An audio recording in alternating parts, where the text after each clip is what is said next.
Fala, meus queridos acompanhantes do futebol, tudo beleza? Antes do vídeo, eu queria pedir algumas coisas bem importantes para vocês. Se vocês acompanham nosso conteúdo, nosso canal e gostam bastante, por favor, dê essa moral e se inscreva aqui em nosso canal, caso ainda não tenha feito isso. Ative também todas as notificações para não perder nenhuma novidade. E não menos importante, curte e comente o vídeo para o YouTube entender que você quer receber esse tipo de conteúdo na sua notificação. Pode ter certeza que vai nos ajudar muito a continuar trazendo o conteúdo que vocês gostam bastante. Pedro, o negócio é o seguinte, são 6 horas e 9 minutos, a gente está ao vivo e o Flamengo não vive um momento tranquilo, não é novidade para ninguém, existe uma pressão para cima do Rogério Ceni por conta da torcida e cada vez que os dias passam fica mais claro que existe também uma pressão interna, um desentendimento interno. A gente vai falar desse Flamengo que está em ebulição por conta de reportagens. A reportagem do Felipe Schmidt do Globoesporte.com dá conta de um vazamento de um áudio de uma pessoa que trabalha no scout do Flamengo. E essa pessoa, entre outras coisas, se refere ao Rogério Ceni como uma pessoa ruim, aspas para ele. Por outro lado, esse scout, esse centro de inteligência tem sido muito questionado por coisas como, por exemplo, colocar a zaga do Sport num estudo pré-jogo com Jeromel e Kahneman, que, como todo mundo sabe, jogam no Grêmio. É ano eleitoral, Pedro Ivo Almeida. São dias turbulentos para a gente começar a desenhar a crise desse Flamengo aqui, se é que a gente já pode colocar como crise. Quero te ouvir. Olha, Adriano Imperador... Dani, eu acho que essas pessoas ruins. eu diria, Dani, que essa sexta-feira talvez seja o retrato mais fiel desse Flamengo atual, mais até do que as atuações em campo. Antes de qualquer coisa, que as pessoas não entendam mal, um alô aí, um parabéns ao Felipe Schmidt, que está só fazendo o trabalho dele, e um alô também, um abraço ao Mauro César, porque para entender essa crise a gente precisa ir lá mais cedo. Mais cedo o Mauro César, no seu blog lá no UOL, ele traz uma matéria dando conta de um erro, né, de um relatório que apresenta um erro. O Departamento de Análise do Flamengo teria cometido um erro ao apresentar um relatório do esporte para o trabalho da comissão técnica do Rogério Ceni, citando que o Kahneman e o Jeromel seriam os zagueiros do esporte, como todos sabem, claro, é uma dupla de zagueiros do Grêmio, então foi exposto isso. Mauro, jornalisticamente, o trabalho dele teve acesso a esse tipo de erro, expondo certas situações internas, e mais tarde vaza um áudio, aí o trabalho do jornalista aí atrás das informações, vaza um áudio. Primeiro era ali alguém querendo minar a situação do departamento de análise. E mais tarde, o departamento de análise minando a comissão técnica. O áudio do companheiro Felipe Schmidt traz no GE, no site no ge.globo, tecendo inúmeras críticas de ambiente, de procedimentos, de trabalho, mostrando claramente que não há um alinhamento entre os funcionários que lá estão, do Departamento de Análise de Desempenho, e a comissão técnica, especificamente o Rogério Ceni. Então, quando os repórteres, alguns dias, trazem que o ambiente interno não é melhor, que as coisas não estão aliadas, que não falam a mesma língua, é isso. Hoje ficou provado, hoje está exposto. O Departamento de Futebol do Flamengo está dividido. Tem o pessoal que trabalha lá há algum tempo, que é fixo do clube, e tem o Rogério e a sua turma. Essas pessoas não dialogam. E quando você não tem um bom ambiente, a coisa não vai para frente. Não por acaso o Flamengo fez 2 atuações aí incompatíveis com o elenco que tem, incompatíveis com o que apresentavam na última semana. Então, quando começam a pipocar essas coisas, e a gente sabe, a gente trabalha com isso também, tá aqui o Vitor, tá aqui o Breyer especificamente, o Djalma também viveu muito clima de vestiário, sabe muito bem o que é isso e pode contar pra gente, é porque a coisa não tá bem.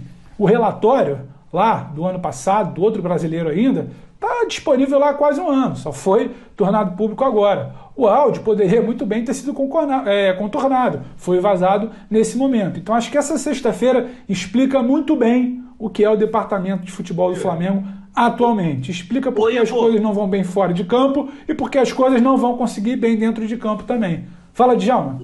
Ô, Ivo, posso te fazer uma pergunta, aproveitando que você está sempre bem informado em relação a isso? Eu tenho a ligeira impressão, completamente impressão, que essa diretoria do Flamengo, ela também, eu acho que as coisas estão andando, que ela também não pensa, num caso de demissão, contratar o Renato. Eu tenho a ligeira impressão disso. O que você pensa disso? Ô, Djalma, você tem a impressão, eu tenho um pouco de impressão, e eu repito aqui o que eu falei até anteontem. A batata do Rogério Ceni claramente está assando, e hoje está mais claro do que nunca, os fatos reforçam que há uma cisão ali interna. E a informação que eu tenho, desde alguns muitos meses, confirmada na quarta, depois aqui do programa em ontem, o Renato Gaúcho não é a primeira tacada da diretoria.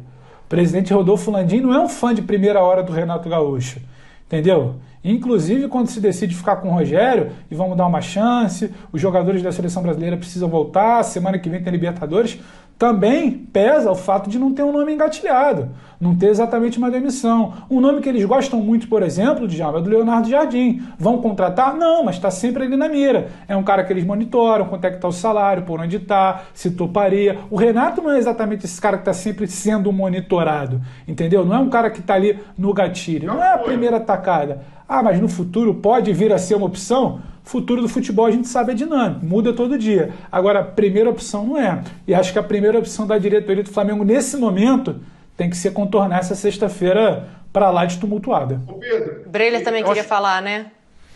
Não, a gente, antes de passar a bola para o Birner, a gente sabe que como funciona o futebol e principalmente quando as vitórias não acontecem. Existe muita tensão, existe muita gente batendo de frente, pessoas com ideia, uns querem ir por um caminho, outros por outro. Na própria diretoria existe essa cisão e a gente sabe muito bem, no Flamengo isso é explícito. Então, é preciso tomar cuidado para não colocar isso como uma pecha do Rogério. Eu, particularmente, tenho ressalvas à figura dele, não acho que seja o cara mais simpático, o cara mais habilidoso para lidar com pessoas, mas, por outro lado, até gestores técnicos que são reconhecidos pela notória capacidade de relações humanas também enfrentam esse tipo de problema. E a gente acabou de falar de um cara perfeito aqui, Renato Gaúcho no Grêmio. O Renato teve embates com o departamento de análise de desempenho do Grêmio, houve demissão de profissional porque bateu de frente com o Renato, houve até uma limpa no departamento de futebol, porque as coisas não... Renato trocou a comissão inteira, né? O departamento inteiro, isso. Ele trocou todo mundo lá, né, Breler? Trocou todo mundo, mas o que acontecia lá no Grêmio? Quando o Renato estava pressionado, perdia um campeonato, mesmo sendo falastrão, no dia seguinte, lá no CT do Grêmio, estava o Romildo Bolzan, estava o Nestor Rain, estava toda a comitiva oferecendo um suporte integral. Então o jogador, por mais que o Renato seja bom ali de lado, o cara olha e fala, o chefe está prestigiado. E aí você olha para o Rogério, quem são as pessoas que estão cercando? Cadê o presidente Rodolfo Landim? A gente vai bancar o Rogério, mas bancar só da boca para fora, nesse momento que você tem o seu treinador pressionadíssimo, se você acredita no trabalho, você dá a cara ali, você aparece junto, mostra para o elenco, Breler, estão fechados com ele. Diga, Pedro. Me permite só um adendo, quando você fala banca, não basta falar, vai da boca para fora. Repare que desde quarta-feira a diretoria não se pronunciou para respaldar o Rogério. E acho que tem muita coisa aí. O silêncio diz muito mais do que entrevistas, por exemplo, como aquela do Grêmio na semana passada, onde o vice-presidente dizia que o Thiago Nunes ficaria quando todo mundo sabia que no fim de semana ele ia ser demitido. A diretoria não se pronunciou para respaldar o Rogério. Acho que isso diz muito sobre o que você fala de respaldo interno, sobre o tal do quem está com ele. Então, só que respaldo é uma coisa que se conquista. Oi, fala, Vitor, fala, entendi. Só para encerrar, por mais que exista uma pressão popular de uma parte expressiva da torcida do Flamengo pela queda do Rogério Ceni, um dirigente consegue encontrar bons argumentos para defender a permanência. Você pode falar de jogo, pode falar de chances criadas, de um time que tem capacidade para evoluir e de um time que foi esfacelado. De processo, de trabalho. Tem muitos argumentos para defender. Concordo. Agora, deixar no ar, para mim, é muito covarde. A gente está com o Rogério, aparece, esse é o momento. Por isso é... Eu queria falar alguma coisa sobre isso. Por isso essa é a minha opinião do Renato não ser o primeiro nome, porque senão seria uma solução muito fácil para a diretoria, tranquila, porque imediata. O torcedor está insatisfeito, o torcedor já não tem uma empatia com o Rogério. Não é de hoje, não é por causa dessas derrotas, já até quando ganhou o título brasileiro. O Renato está disponível no mercado ali do lado, em Ipanema, esperando esse convite, e a diretoria não toma uma posição. Então, eu acho que é muito... E ao mesmo tempo que não toma uma posição, também não vai na imprensa, ou não dá a cara. A verdade, não dá a cara pelo seu treinador. Então, eu acho que é mais um motivo, que de repente eles estão pesquisando, buscando, encontrando esse nome para, de repente, para quando tomar essa decisão, já ter um nome, não ficar aquele negócio de sem treinador para depois ir buscar. Então, por isso que eu coloquei isso para o Ivo, de não sentir essa firmeza de em caso de demissão, a primeira opção ser o Renato. Birner, quero te ouvir também. Eu acho que respaldo é uma coisa que se conquista com o tempo. Eu acho que até da diretoria de futebol do Flamengo, o Rogério foi bem respaldado até o momento, porque se dependesse da opinião de boa parte da torcida, ele não seria mais o técnico da equipe. O Flamengo, com ele, não conseguiu embalar uma sequência de jogos aproveitando o potencial máximo do elenco que tem ali à disposição, porque principalmente quando tinha o Gerson, e em alguns momentos o Flamengo teve ali um time para sobrar e o time não sobrava, né? Ganhou o Campeonato Brasileiro, tá de parabéns, mérito do Rogério, inclusive, porque tem a sacada de colocar o Diego ali de primeiro, né? Volante, fazendo meio campo sem um jogador típico de marcação, mas também, e isso é do futebol, se o Inter faz um gol ali contra o Corinthians, o Rogério provavelmente não continuaria como técnico dali em diante, porque foi no limite. E você olha os times do Inter e do Flamengo, não era para ser no limite.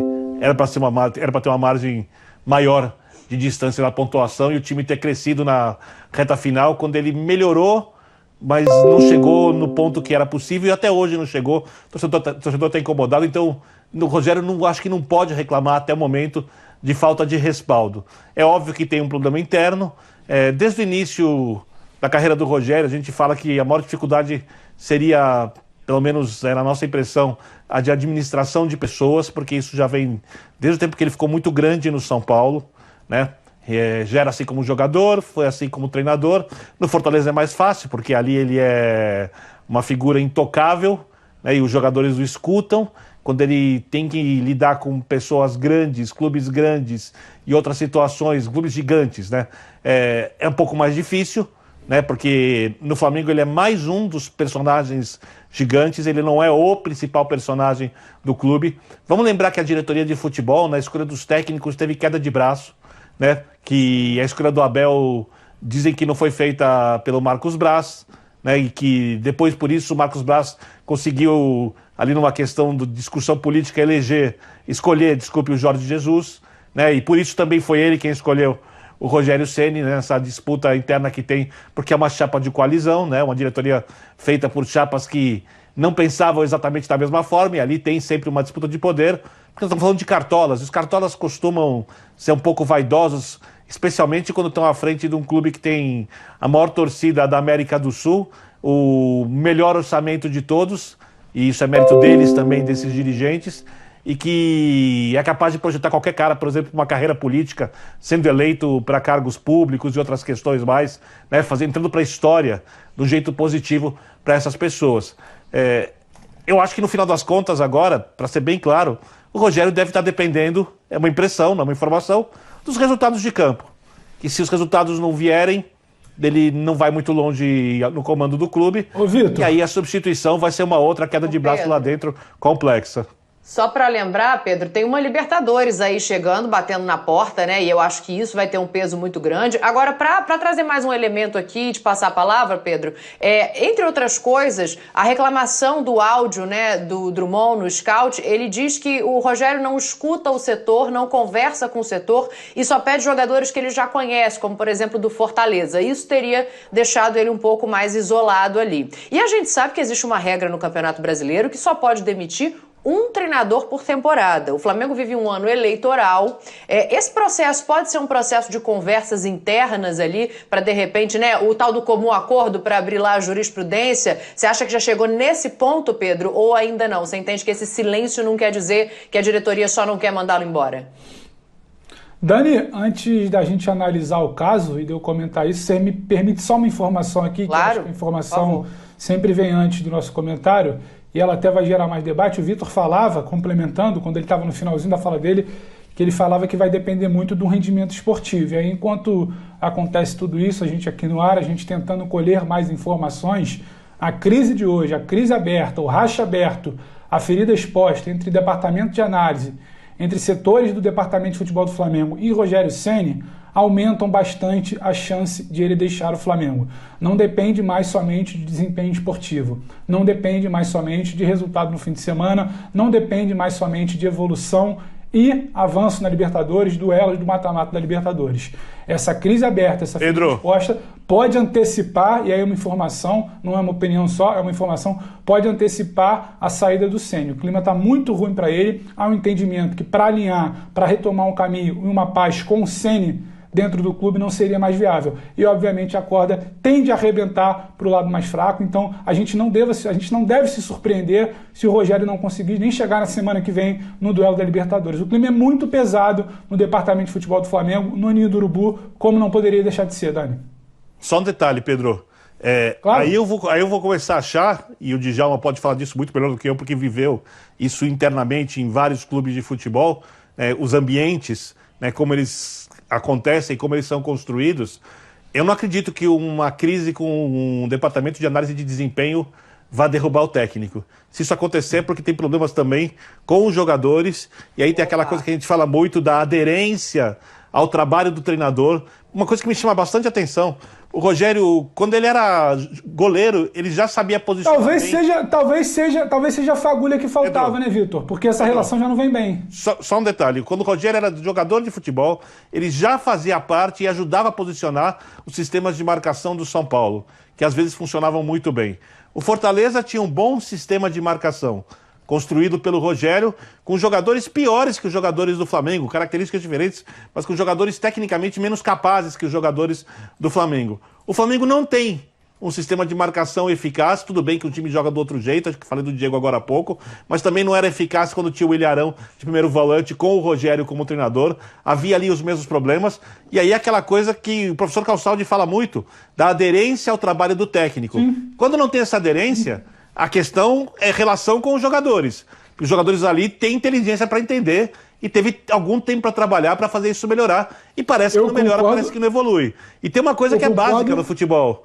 Ou se qualquer time de futebol, para que ele ande, os jogadores gostem uns dos outros ou não, pensem de maneira parecida ou não, eles precisam andar sempre para o mesmo lugar. Se o lugar for o lugar errado, eles falam, vamos juntos para o lugar errado. Se for o lugar certo, vamos juntos para o lugar certo. E o condutor disso é o Rogério, que é um cara de personalidade muito forte, que dificilmente é capaz de entender a hora, ou de achar certo, mais do que entender a hora, de passar a ouvir mais os jogadores, para que eles, às vezes, conduzam o barco do jeito certo e o treinador tenha a última palavra algumas vezes. Um treinador com mais sensibilidade para lidar com os seres humanos é capaz de entender a hora que ele tem que tomar as rédeas e a hora que ele pode deixar a coisa andar no barco do coletivo. Eu concordo com toda a